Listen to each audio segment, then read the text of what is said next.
السلام عليكم. كنتمنى كاملين تكونوا بخير وعلى خير وفي احسن الاحوال.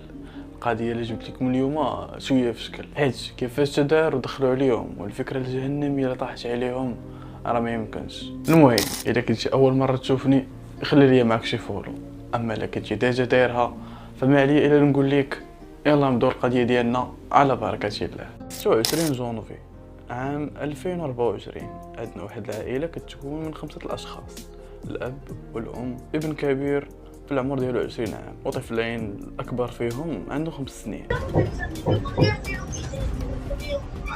والثاني عنده 3 سنين. وهاد العائله هادي ما كانوش عارفين اش غادي يوقع ليهم حتى بلاصه واحد الطوموبيله من الموديل ديال نيسان. وهنا غادي يخرج الراجل الاول من الطوموبيل وغادي يمشي قاصد ديك الدار وتابعه واحد صاحبه. والحاجه اللي غطيح لك في بالك نجاوبك عليها، راه جايين يسرقوا ديك الدار.